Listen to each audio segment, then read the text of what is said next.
Middlekauff. Hey.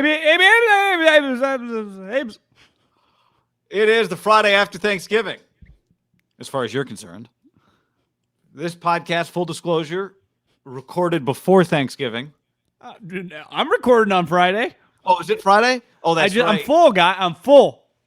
I'd forgotten. The Raiders, to beat the Cowboys by 3 scores, did not see that coming. Yeah, I mean, you just knew eventually when you try as hard as Dan Campbell, you were bound to get a win. And, who could have ever thought that the Bills would slide this far down, guy?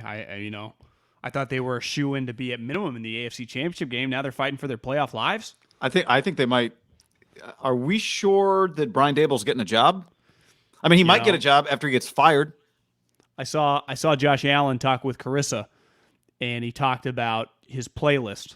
And he used soothing songs. Sinatra, Elvis, and it actually made a lot of sense. He liked to be just in a state of calm before the game. Well, it's not working. So, no, it's not working. 7 picks on Thanksgiving. Who would have thought? Yeah, NFL record. Jared Goff eating the turkey leg. That was pretty. Didn't see that coming. Yeah. No. Out, off of Dan Campbell's ass as he bent over to make fun of the league. Was he Lizzo? All right. Hey, by the way, as you listen or watch this right now, however you're consuming this, if you're listening, it's in the description. If you're watching, it's in the description. Or you can just use your little thumbs there and go to nokidhungry.org/ham and donate to our campaign, fundraising campaign, in our quest to raise $25,000 in the next, 4.5 weeks, basically, is what we have to do this. So the heat is on.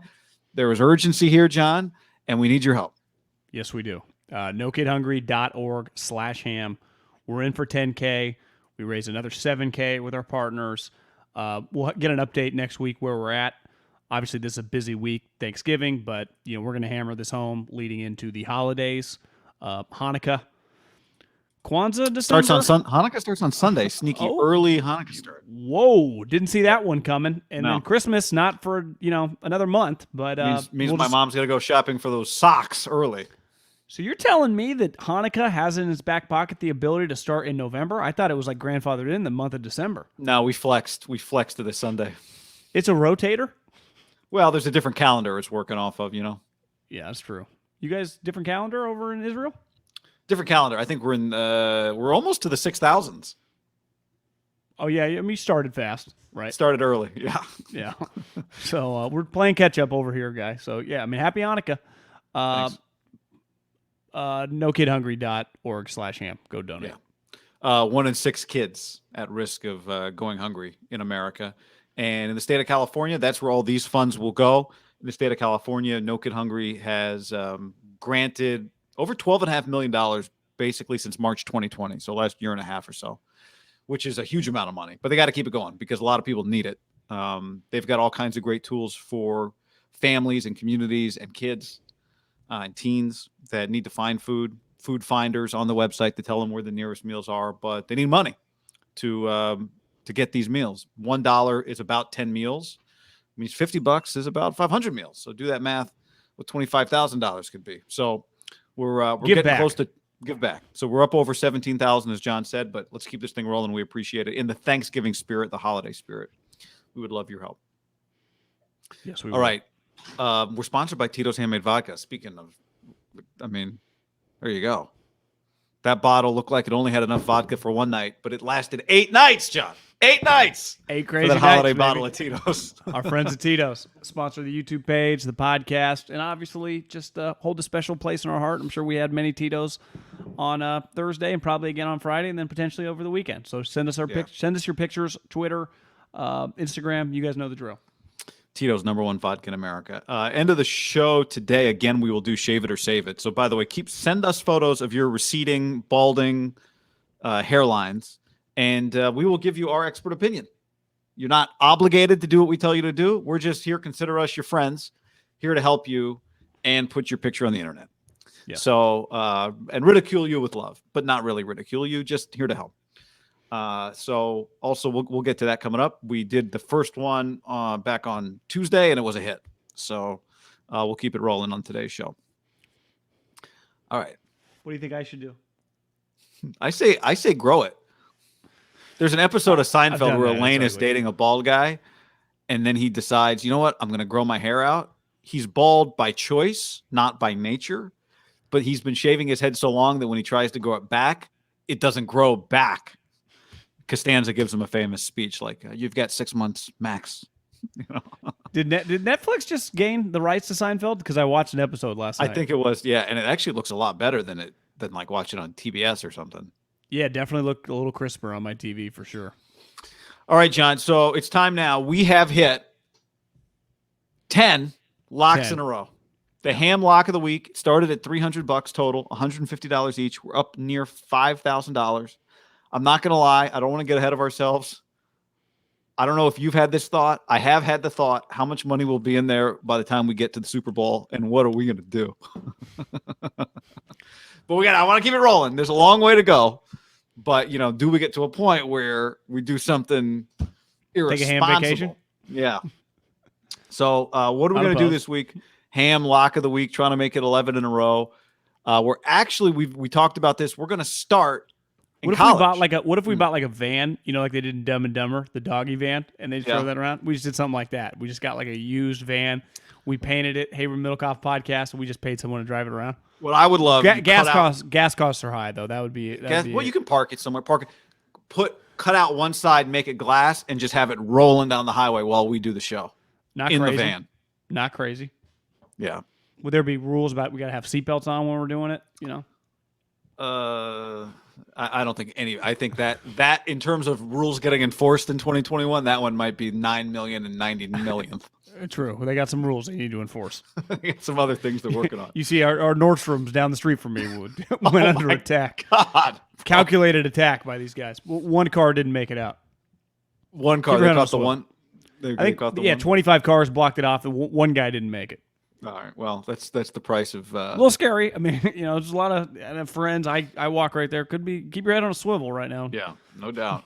All right, so we decide we're gonna go lock in the we're gonna do a Saturday college lock and a Sunday parlay.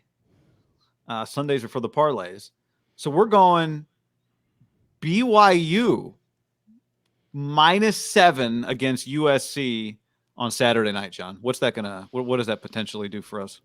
I think it was -105, so 500 pays 575. We're just basically shorting the Trojans, who have been pretty terrible, right? Yeah. Who are just in shambles. Who Chip Kelly, felt like could have scored 150 points against. Like that was. It's hard to have a low moment. Like it's like this is a new low. Well, when you have an interim coach, it's all low, so there's not like a new low. If Clay Helton had like survived and been coaching all season, I'd be like, yeah, that's the low. But it's hard for me to say the low when the interim coach. But that was pretty embarrassing. What was the final score? 66 to like 32. Most score 66 or 62. Most points ever scored by UCLA in the rivalry against USC. Technically, I guess it was a USC home game, but yeah, 13,000. Those games, I've been to it before. I went to it actually when it was Mora versus Lane, and I didn't have sideline passes, but I snuck on the sideline. It was pretty sweet. Yeah, at the Rose Bowl. Yeah. It's it's just a beautiful game. At the Rose Bowl, I would recommend going if they're both good, which we might be a little while away from that, but it's a cool event. Pete Carroll's going to get him there. Dorian Thompson-Robinson threw 2 interceptions on his first 2 throws for UCLA, and then accounted for 6 touchdowns after that. So probably the highlight of his career, right? That or beating LSU. Yeah, SC actually got back in that game. They got it. They had a chance to make it a 1-score. A 2-point they missed. It was 9. Then they gave up a kickoff return for a touchdown. As you know, John, I'm big on special teams. Not so much. You're big. You are. If we were coaching football, we'd be co-special teams coaches. You'd be in charge of the trick plays. I'd be in charge of blocking up the returns. Yeah, you don't big want special to teams give guys. You don't want to give an opening. You get opening, they get exposed. You know what? Is there any podcast that brands itself as the podcast for special teams? Well, special teams fakes. That's special teams fakes. Well, I know, but I start thinking I just feel like special teams is the third phase, and yet it's underrated. It's special teams is underserved, and we should only interview special teams coaches from here on out. I'd say McAfee's built a career of being a special teamer. That's true. Now that I think about it, one of the largest shows in sports media is a special team show. So good point. Unique, I would say, personality for sure. I don't know if Adam Vinatieri or Seabass not or I was gonna say Mel Tucker, Justin Tucker. You have to have a pretty special personality. He acts more like a DB. Yeah, but I also think he represents something that special teams coaches have, is that they're all kind of just nuts. Yeah, he does in a good way, like in a way that's fun. So anyway, okay, he was pretty good. I mean, he was a good punter. That was part of it. Yeah. I just always love talking to the coaches. In my experience around college football, some coaches really like talking about special teams, and I always actually find those conversations, just hearing coaches who really care about special teams, really interesting. It's usually tough guys, right? Like I bet Kyle Whittingham, does he like special teams? Kyle Whittingham, Justin Wilcox love special Yes. teams. Defensive guys like it, or offensive line coaches. Pat Hill loved them. I think because it is a point where if you're tougher and smarter, you can really take advantage of teams, right? Yeah, and I think to me it represents somebody who is detail oriented. Although you'd argue Kyle Shanahan's detail oriented and hates talking about special teams or watching. Sometimes I think offensive coordinators. Andy's not a big special teams guy. No, that's why he pays. They just want the ball. Just give me the ball. Just don't. Just give me the ball wherever. Just whatever. Take a touchback. That's what they want. I think it was. What was that guy's name for Utah? The sweet special teamer that took the punt to the house. Covey. That guy's Britton cool. Covey. Yeah, that guy. Was sweet. Think he can come back for his 8th year. 7th. Is he like Taysom Hill next year? Taysom. What do you mean? Is he like Taysom? I just mean, like, what position does a guy even play? Receiver, just like slot receiver. Does he play on offense? Yeah. Oh, yeah. He's been playing for Utah for truly like 6 years. Maybe I undersold him. So if he goes to the NFL, he would try out for receiver. Yeah. Yep. But he just happens to be 29. He's a returner receiver. Yeah. Father of them. That punt returner was pretty cool. That punt returner was pretty cool. It was one of the coolest. Because the camera started shaking. That was the game.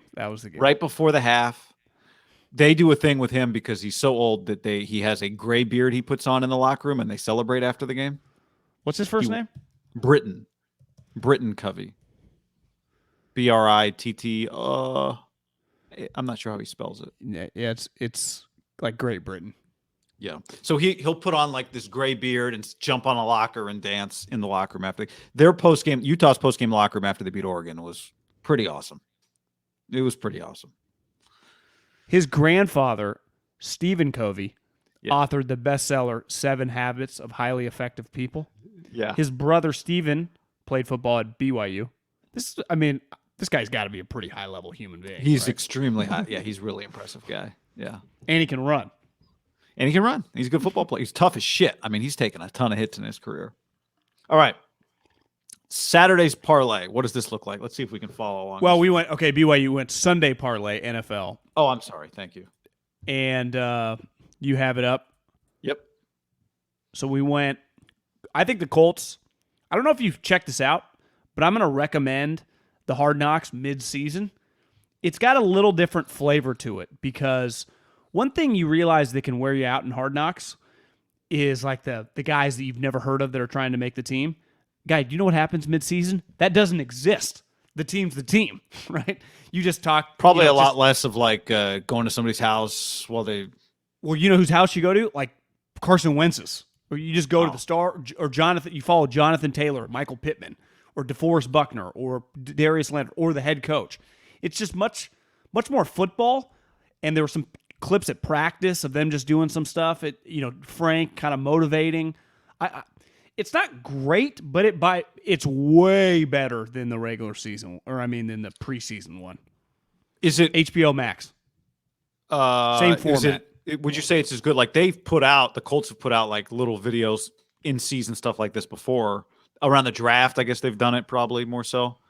Same type, you say, about as good as that stuff has been? It's probably a little more hard knocky with the player that way. We didn't get as much Ballard in the first. We just got him talking to the running back coach about Jonathan Taylor, who, have you seen the numbers that guy's putting up right now? Yeah. It's pretty nuts.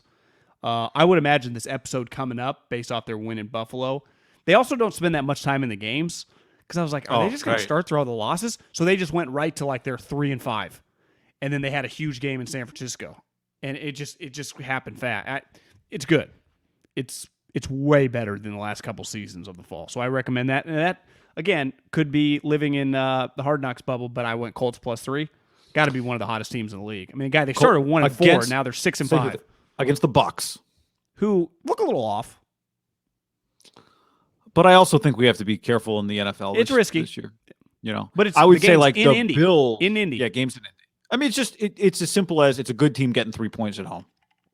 A team that we think is good. I agree with you. I like Indy. Pittsburgh +4.5 against the Bengals. This was almost just our straight up lock.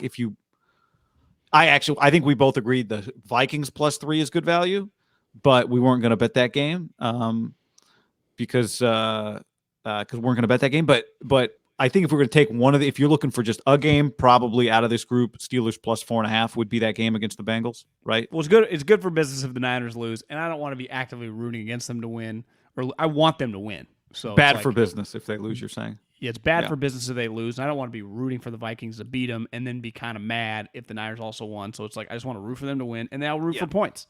Yeah. So we'll go over 49 Vikings and Niners. So that's $100 to pay 600 is what that is, 6-1 on that parlay. Mm-hmm. So that's what we're doing. Yes. I don't know if we make it. Now remember, we have not been counting the parlays and the streak. So what we really need for the streak to get it to 11 in a row is BYU to cover 7 against USC. Yep.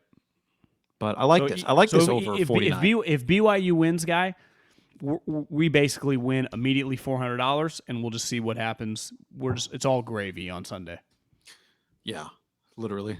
It'd be awesome if we could get to the Niner game, right? That means the 2 morning games both cover, and then we just need points in the Niners. That is the key of the parlay. Is not that you win it necessarily, but just that it doesn't get killed in like the first game. You know exactly. You just get to the last spot. Which Carson could throw 3 picks. Possible, yeah. Even though he's been pretty a lot better at not turning the ball over. They had a pretty funny... I don't know if he's been better or just the ball hasn't been picked off. But he's been a little better, I guess. Yeah. I told you a couple weeks ago I watched him and he did some he did a left-handed throw and a backhanded throw. He does crazy shit, for sure. So I think he's gotten a little lucky, is what I'm saying. But yeah, he benefits from they hand the ball off a lot to a guy that has like 75 touchdowns right now. So, I wanted to. I thought this would be a good time to update this going into the weekend after Thanksgiving. Things a little looser. This a little less of a structured podcast. But we were talking. You said to me before the pod, like, do you think we were joking? You said, do you think Pete Carroll will finish the season or just take the USC job next week? And it led me to say I think Jamal Adams is going to go down as one of the worst trades in NFL history. The NFL draft order as it stands today, just for fun. Now this is before the. Here's the order before the Lions have won on Thanksgiving, John. Lions 1, Jags 2. They even if they won, the Jags have 2 wins, so they would still be the number 1 overall team. Well, since they won. Jags at 2, Jets at 3, Texans at 4, Giants at 5, Giants at 6, Jets again at 7. So that Jamal Adams, one of the Jamal Adams picks, is right now the 7th pick. You're telling me the Jets and Giants both have multiple picks in the top 7? That's pretty how much? Nuts. Yeah, that's insane. So that was there's your update. Eagles at 8. Falcons But that's at 9. not the Eagles. That's not the Eagles pick, though, is it? That's Miami. No, it's Miami's pick. But just the Jets and Giants. This Jamal Adams trade is, when you do a big trade, like we'll see in time if the Trey Lance deal was good or not. When a deal's this bad, this fast, it's pretty bad. What trade is better? The Eagles went from 6 to 12 because they knew they were going to wanted a receiver, and they knew Jamar Chase wouldn't be there, but they still thought they could get Devontae later. They had Devontae over Jalen Waddle. The Dolphins ended up getting Jalen Waddle at 6, but they ended up getting Devontae Smith anyway at 10 because they traded up a 3rd-round pick, but they ended up getting the extra 1st-round pick. Or the Jets, obviously Jamal hated them and just was a pretty overrated player. You're right. The trade for a safety that can't cover, Now, where to For a me team it's that not, isn't a safety away. but I will say this: the saving grace of the whole thing is they gave him like $35 million guaranteed. If he had just played a position where he was an overrated player and they had to give him like 80 or 90, the money they basically gave George Kittle's contract. So but you're right, the picks are the picks. But luckily they're not stuck on this contract for like 4 years. Yeah, I think It's a great trade right now. I think the reason I like the Eagles trade is because I know who they got in the trade. Right, they got Devontae. You see the highlight last week? He made this sweet catch. He makes a highlight catch like every week. He's been. Have you seen the Jalen Hurts stat that's been going around? The Jalen Hurts is somebody DM'd this to me. Well, like 4 straight games, 50 yards rushing, Eagle record. I saw. They are just running like. If you just watch the Eagles, and you didn't know what college football or NFL football look like, they do just look like an Oklahoma, like they're just, or even Lamar Jackson Ravens. I mean, they were just. Well, that was the running thing. shit out It was a Lamar Jackson comp. It was like Jalen, however many games he's played versus however many games at that. He's not point as in his fast career, as Lamar, but he is a elite runner. Yeah, Eagles are a little pretty thicker. good. Yeah, they love him in the building. To me, he's under control. He's really under control. You know, his main issue is just, which is not a great main issue to have as a quarterback. He can just be a little inaccurate sometimes. Yeah, and he doesn't have like Lamar has a strong arm. Lamar probably throws, in the baseball analogy, like 94, 95. Jalen throws like 90. You know, so it's his arm power, and they got some speed demons. It's not really their, you know. But that's okay. I mean, like, what does Tannehill throw? 92. 92, 90. Yeah, but the problem is Tannehill can't take anything off. And he's not as dynamic of a runner as Hurts. No. Tannehill doesn't throw with touch. He just throws it. How about Sirianni? You know, everyone thought they were going to win like 2 games. He's already at 5. He could get to 8. That's a pretty good season, right? I mean, does your boy Howie get a lifetime extension if Sirianni turns out to be a good coach? A guy who was on nobody else's radar? If Sirianni's just solid for a couple of years and gets an extension? Yeah. He seems pretty likable to me. Everyone crushed him after the press conference. He seems unfazed by the media there because he's pretty outgoing. Now, it takes time. Like, you can get beaten down over time, right? He's very optimistic. Doug is too, yeah. But Sirianni feels a little more high energy. But anyway, there's your draft order right now. Where are the Niners? I guess in the 3rd round. What do you mean? Yeah, it's true. They'll be given the 32nd pick up, John. Listen, having 2 picks in the top 10, you would sign up for that any given year if you were not going to get fired that during the football season, right? Because that typically means you have a shitty team. Listen, you don't need to be Mel Kiper or, you know, fucking Les Snead here. It's pretty clearly a down year for elite prospects. Like, you just watch, like, there are no Adrian Petersons out there. There's no, like, Devin Whites out there. Quarterback class is terrible. It doesn't feel like there's, like, you know, there's Joe Thomas, Tyron Smith. Listen, the guy is a talented player, and I was impressed against Utah. He plays the run. But one knock I've heard on Thibodeau is that, you know, unlike Myles Garrett and Chase Young, for example, he is much slimmer down low, small waist. Again, people like him, and he's going to go top 1 or 2, but he's not, I don't think, viewed at, like, you're just getting compared the last 5 years. You don't view him as a generational pass rusher. No. That's not, they just don't view the body size as the same. You know, it's just a little different body type. It just gives you some concern. He's a little smaller down low. They think he's a good pass rusher. Yeah, I think he's going to be a productive player. I think he's got a really high floor. And I think when you draft a guy number 1 overall, can you get Myles Garrett? And, you know, he's probably the highest end of greatness, right? Yeah. What if you get a more consistent Jadeveon Clowney? Yeah, I mean, I think you could live with that. Who's tough and likes football. I think one of the knocks on Clowney is that he didn't like football that much. Does this kid like football? Yeah, I mean, I think he's just a high level. I mean, he doesn't have to be playing. He got hurt, remember? He has played hurt many times this year, just not 100%. And he plays his ass off. I think the stat against Cal, 22 snaps. This is back when he wasn't 100%. 22 snaps, 11 pressures, I think was the stat in that game. Pretty good. 50% pressure rate. I'll say this though: this is the year if Russell Wilson's going to blow it up, you better bet your ass, Roseman, with all these picks. And I would imagine whoever the Giants GM are going to be shooting their I think bullets at that's Seattle. I think that's really interesting. Yeah.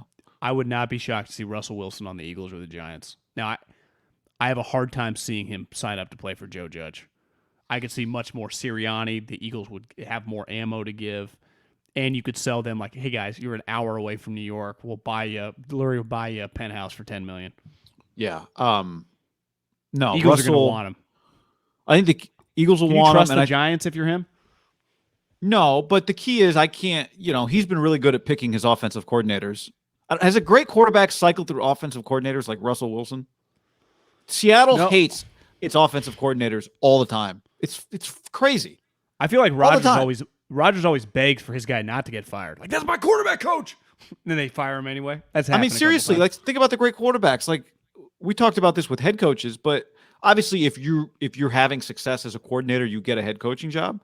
But all Russell's guys get like run off. Has there been a single Russell OC that's gotten promoted? Bevel, Schottenheimer, and this guy who they just signed from the Rams is a shambles. Since when does being the offensive coordinator for an all-time great quarterback not make you a head coach?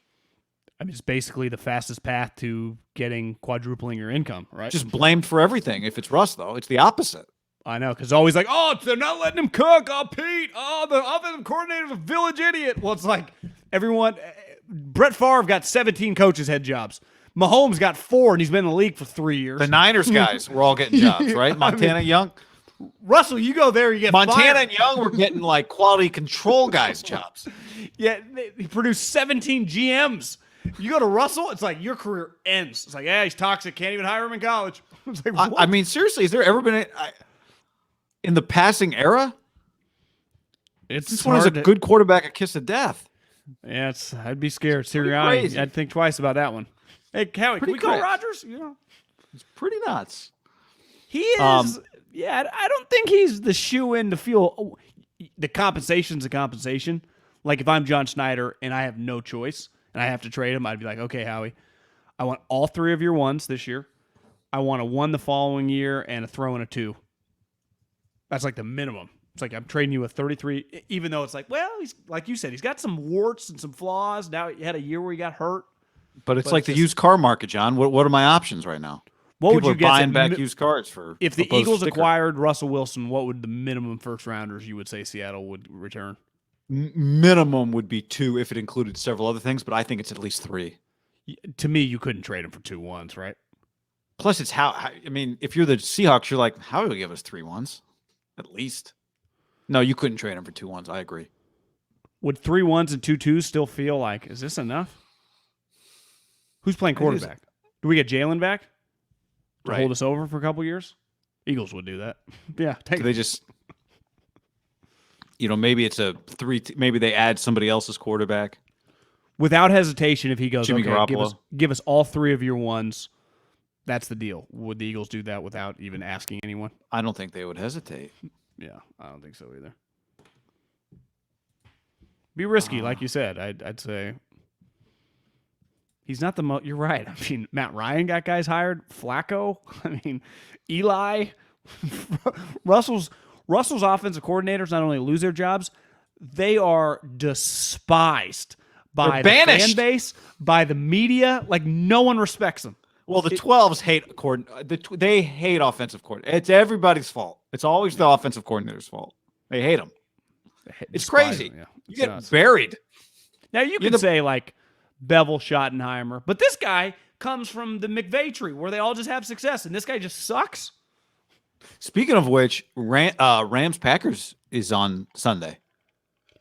Pretty good game. Really good game. 8-3, 7-3.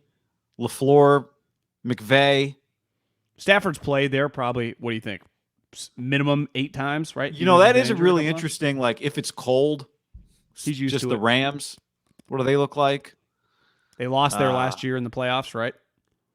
Yeah. Yeah, they played him in the second round. No, they would have beat him. They beat him. I thought they beat Seattle. Who'd the Packers? The Packers beat the Rams, is what I'm saying. Right. In Green Bay. in Green Bay, because then the Packers played Tampa. Yeah. But the Rams beat Seattle, then they played, but his team was, hurt Goff. Afternoon slate's pretty good this Sunday because it's Titans, Patriots, Chargers, Broncos, which, would not be shocked if that's a close game. We thought about not betting on that game. Some good games. Just some good games. Steelers, Bengals, a good game. Bills, Saints. That's Thursday. Bucks, Colts. It's a good, actually, on paper, pretty good Sunday. Browns, Ravens, Sunday Night Football. Football team. Well, Seahawks, you're saying Monday Bucks, Colts is Sunday afternoon? 1 o'clock. Oh, no, I'm sorry. My bad. Looking at this all wrong. There are 2 afternoon. I've got this whole thing in Eastern time. There's 3 afternoon games. Chargers, Broncos, Rams, Packers, Niners, Vikings. Everything else in the morning. You know what sucks is I would like to watch Rams. I wish Rams Packers. What's the Sunday night game? I honestly would rather Rams Packers be Sunday night than Ravens Browns. Completely agree. I wish we could put Ravens Browns in the morning. I wish Rams Packers would at night so I could watch that thing, and Minnesota Niners. I don't like those 2 games. Fox, I tweeted this out yesterday, the ratings. We've talked about this before. I would imagine, and there have been people have bought things that, companies merge and shit works out. I mean, Instagram was bought for $1 billion. I'm sure it's now worth $50 billion. But whatever Fox paid for the rights to the NFC back in 93 when they hired John Madden, that has to just be, from just a pure business move, any industry, one of the great moves in the history of business. Because they didn't just get the NFC. They got the Cowboys. Brett Favre, the Cowboys, multiple Niners runs, the NFC East. The Packers then transitioned to Rodgers. It's just been... And they've had this decade run with Russell Wilson. The Rams now have had multiple iterations, some of the greatest show on turf, and now again with McVay. Even the NFC, the Bears for the most part, haven't lived up to the hype, and it hasn't even mattered. Yeah. I know. You just kind of take the South. You're like, we don't even care about those 4 teams, right? It's the opposite in college football. Everyone would die for the SEC. In the NFL, you're like, we're really buying this for the Packers, the NFC West, and definitely the NFC East. We'll just take the South. But they've had their moments. Cam came, the Saints. The Saints have been probably valuable. They carried the weight for a while. They played in a lot of big, it feels like Aikman and Buck games. Feels like the NFC better than the AFC from a... to me, I was thinking that the NFC feels more like Sunday Night Football, just better NFC matchups, primetime games. But, the AFC's got some knockdown dragouts, don't get me wrong, that I enjoy. Okay, so we started something the other day called Shave It or Save It. And it's very simple. It's very simple. You send us photos of your hair, and we help you decide whether you should, do the unimaginable and cross over into the world of the bald, or keep fighting the good fight. Something that John's been through. I've seen it from the other side. We feel like we've got a lot of kind of experience here on both sides of things.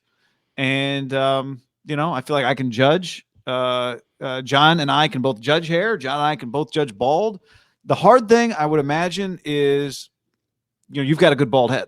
You don't really know what you got. You don't really know what's under the floor until you rip it up. So that's a challenge, right? Mm-hmm. But we've got some more submissions. So it's very easy. You just DM us on Instagram or Twitter. Send us some photos of you. The first one we did was really good. Actually, portrait mode works really well. And if you can send I'd say 4 at least pictures is perfect. We don't have 4 for the few we're going to look at today, John, but I think we've got a good number. So let's check them out. All right. Shave it or save it. Here we go. First up, we got Tyler, who said, save it or shave it, shave it or save it. My mind is set on continuing to fight the good fight, but I want to field the opinions of experts. So here's a great picture. Christmas sweater on. Christmas sweater and an adorable bulldog. Great looking dog. You know that really bulldogs don't live as long as normal dogs? They only live a little less, 7-8 years. Do you know they're very stubborn animals? It kind of makes sense with their name, right? You just think of bulldog, right? They just keep running power. All right, John. So here we go. Tyler, Tyler, we only got one shot of Tyler here from a frontal. This is a anterior photo here. We don't have anything from the sides. We do not have a posterior photo. First thoughts. I just think it's one thing we learned yesterday on our first Shave It or Save It. I don't think I can give you either way. This is just, it doesn't really tell me anything, because I thought the guy who sent us the first ever picture, I thought he had incredible hair, and then you get the back shot.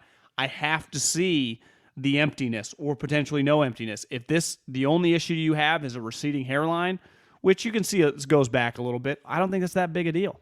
As someone who never dealt with a receding hairline, my hair just fell out. The receding hairline, like, just keep rocking it until it completely goes. I would never shave my hair if I just had a receding hair. Yeah, I guess part of the question here is, does he have? He has on the right, his right temple. That's starboard. Here's starboard. He's got the recede on the left side. Okay, port side. It's hard to tell because his hair flows to that side, so it's hard to tell. I would assume he's got an even kind of temple recession going on there. I see what you're saying. You know what's kind of like somewhat like a Minute Maid Park. It's got that little extra action in the center field. You just got a little extra action, but you're right. Deeper in that alley. Not all alleys are equal. No, could be a deeper left center. If that's his only issue, it's a no-brainer. Just keep rocking. Well, here's the thing I think he's got working for him. Now, thin hair on one hand can work against you. In his case, it actually I think the fibers themselves are thin, but he's got a lot of roots. So where he has hair, you can't really see through. And the way thin hair actually works for you is it lays really nicely. It can lay really nicely. Yep. It gives you good flow. So, I think bald would work for him. Like one day it's going to happen. It looks like he's got a good head shape, don't you think? Good temples. Well, just based on his face, he looks like he's 6'1.5", $185, like in good shape. It wouldn't shock me if he doesn't have much body fat. A guy that probably passes on dessert often. Just looks like he's in good shape. And when you're in good shape, he's got skinny teeth to go with skinny all around. Yeah, it's just it's easier to rock the just looks when you're skinny. Good beautiful eyes too. Really nice eyes. Good facial structure. I think bald would work for you, Tyler. But I don't think it's time yet. No, I don't think it's time yet. I think this works. It's a good look. Save it.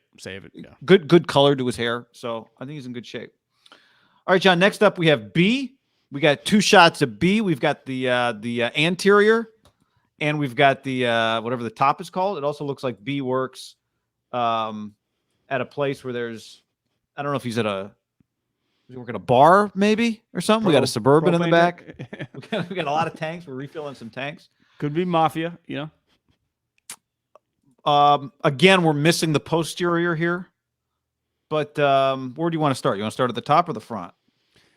Yeah, I mean, I think the top shows enough that I don't know if he has a bald spot in the back. I think his issue to me looks more like receding hairline, and my philosophy is it's gonna be consistent, guy. It's a core belief I have as an institution when it comes to, as a program, when it comes to hair. Reseed means keep. I do not shave for reseeding. I only shave huge bald spot in the back or follicle falling out. A reseed, especially even like that, looks good. It's fine. I think the question is, do we do anything here on top in terms of this length that he's got going? Is this helping or hurting the power alleys? I'd say it's about 375 into the power alleys here, but it's even, right? This park has even dimensions, 305 down the corners, a short center field, which is good. You want a short center field in this case. So he likes to put some gel in his hair. Yeah, I mean, I just rock. Yeah, he's got a good curl. I think he's got some look. style. We say ride with it. Right. Yeah. I think he could grow a beard very easily. I know this look. I have this, it's very thick. He's got a thick beard, especially around the goatee. So if you ever do shave it B, I think you could go with the beard look if you wanted, or just the goatee. I think would work. What about going back to like the '80s and like a mustache? Wouldn't want to cover that up. Yeah, he could get a really good Tom Selleck mustache going. I could tell. Yeah, I think the look might be mustache. It looks like you're in your early mid 30s, maybe late 30s. Yeah, mustache. No, mustache would be a good look. All right. Agreed. Yeah, we got two save it's. Although I have a feeling when we post this on social, 9 out of 10 people reply with shave it. So to the people who are who are, you know, digging deep and putting themselves out there. We thank you. Okay, next up, do you got a name on this DM by chance? I think it's Ryan. Did I Ryan. send? Did I put it in the email? Let me double check here. Sent. Ryan. Yep, Ryan. All right, Ryan. What's up, Ryan? Good to have you. We appreciate the photos. So here we go. We're looking at Ryan. Ryan also has thinner hair, right? Yep. Just the hair itself. We're looking at the top, John. I would call this the all 22 view. That's all 22 follicles that he's got. We've got a back. Actually, you know, it's thinning, but there's no fully bald spot in the back. I would say this is similar to what you had going at one point. I'd say it's very, very similar to my look. I didn't recede probably as much as him, but one attribute that he already is rocking that I think he has going for him and he should continue is just keep your hair short. You know, just this is not when you have this type thin going up top and a bald spot that's slowly gonna, you know, it's like in wartime they're just gonna try to keep taking over. They're gonna kind of keep moving forward. They're headed for your hold nose. the ridge, hold the ridge, and they have the higher ground. So there's not much you can do. Trust me, a lot of humans have been in your spot. If you keep it short, you can keep your hair for a while. Are you considering this short? I would say that's on the longer end of short. You can go shorter, but I think you have enough hair to rock for a while. Are you consider that short? Longer end of short? I would consider it short-ish. When I think of short, I think of, you know, like the length of hair you could use clippers on, not a hand, like buzz almost. Like a 4 or 5. Yeah, which I think will be an option for did you say Ryan? Ryan, yep. For Ryan at some point here. And I do think Ryan probably has it looks like he's got a good skull. Again, we had this in the first one, strong eyebrows. So that'll help him. I think he's got a good skull. I mean, we're heading there. Like we know where this is going. Let me read you what Ryan sent with the pictures. Okay. I'm 6'3", so not a lot of people are looking down at my hairline. However, after I get out of the pool, shower, you can see the recession and a lot more. My hair is thin, flat as hell. Here's a kicker, and I would have guessed he would have been. Just let me show me the front picture. I feel I would have guessed he was like 28 to 30. He's 23, so he's a little younger. Now I can relate to that too. I've been there at a young age. It's a lot. So I'm only 23, and it feels like it gets worse by the day. My mom is a hairstylist, but she can't save these luscious locks. So, which is hard for a mom. I think his age brings up it's coming, and they have the higher ground. And if you've ever seen Lone Survivor, once they get surrounded, there's not much you can do. You were at a huge disadvantage. You know, it took a miracle for Marcus Luttrell to survive. I think hair is very similar. There's modern medicine can't save this. When you're that young, I was the same age, and it's coming on like a fucking avalanche. So to me, the key is you just got to keep it short, guy. You just keep it really short until you eventually have to potentially shave off. This is a shave for me, John, because of the age. I think, you know, at 23 years old, he's coming into some prime living years. Yeah. And I think you're going to want... Got a good beard, too. Yeah, he's what's good about his beard is it doesn't grow all the way down to his chest hair like mine. It stops, which is key to a good beard. But I don't think if he's 23 now, I don't think he's going to want at 25, 26, 27 to be going through this then. I say do it now. Great call. And then you'll be able to, how long does it take you to get confident with it? I would say do it now. And then by the time, maybe in the next year or so, you're hitting your stride with your confidence and you're feeling good about it by 24, 25. That's a fantastic call, guy. Because when I started shaving my head, I didn't bick it. I didn't bick it probably till 3 or 4 years in. Now I can't even think about, I don't even know if there's another option. You're right. There's no stopping this, as we said. So why not get ahead of it? You get really confident. Do you know what? at your age group with your friends, you're going to look immediately different than everyone else. I used to be that. Now more and more people are bald, right? But Right. when I was in my 20s, there weren't many people that had a Jay Glazer fresh shave on the head, Michael Jordan look. Once you do it, chicks do dig. Just you wear what you got. I think the key with anything is to own it, right? When you say shave it, you mean like buzz it like a 1 or something, right? Or do you just mean bick it? Well, I meant bick it, but I'm saying just go for it is what I'm saying. If that means shave it to a 1, maybe that's fine too. I'll leave you to be. Well, do you know why I shaved to a 1 for a long time? Is because you have enough hair on the top. It just looks like you're going bald, but you still have hair. Now, if I did that, it's such a cul-de-sac. He wouldn't have a true cul-de-sac yet because he has so many follicles up top. Oh, okay. Well, do a 1 first and see how you feel about it. But I'm just saying, it's like this is the Trey Lance. This is let's get on the field right away. And by the time it's winning time, Josh Allen, you've been in the league for 3 years already, and you're ready to make some plays. Yeah. The problem is there's no Jimmy Garoppolo in this analogy to hold you over. So yeah, you're right. It's just him. But I say, given the age, if he was 37, I'd say let's hold on. At 23, let's take this thing head on. Let's own it, and let's attack our mid-20s with confidence. Fuck yeah, that's you nailed that one, guy. That's a good opinion right there. All right. Plus, I felt like I don't want to do like 4 save-its off the top of the segment. Well, to me, age. If you're gonna come into our segment, we're developing age does some matter. theories here. Yeah, tell us your age. The age matters because you're right. Like if you're 40, you're like, all right, hold on. But if you're in your mid to early 20s, like it's inevitable, guys. Yeah. Right? Yeah. All right, that's good. Yeah. So far, I guess, should we keep track of this? We've got 3 save-its. And 1 shave it so far in the history of this. I think to get a true gauge, we do need the multiple angles. The front on angle is really, really difficult. Yeah. I think 3 angles: side, top, front, and age. And I don't mind relationship status because any bald, extra details. Yeah, and you're married, like what are you doing? I've always wondered that about LeBron. Huge reason most of us are self-conscious about. It's like, well, I don't even have a real job yet. I don't have a wife. And then you realize none of that shit matters. Like LeBron, you're married and rich. Like what are you're just insecure to be insecure about it. Like your wife loves you. The team, you're great at your job. Like Durant's the same way. They're just truly male, insecure about hair, which we all are to our core about it. But as you get older, it's more about the other stuff, right? But if you unless your wife mandates you keep it, which could be the case. All right. Some women grab it. That's a good shave it or save it right there.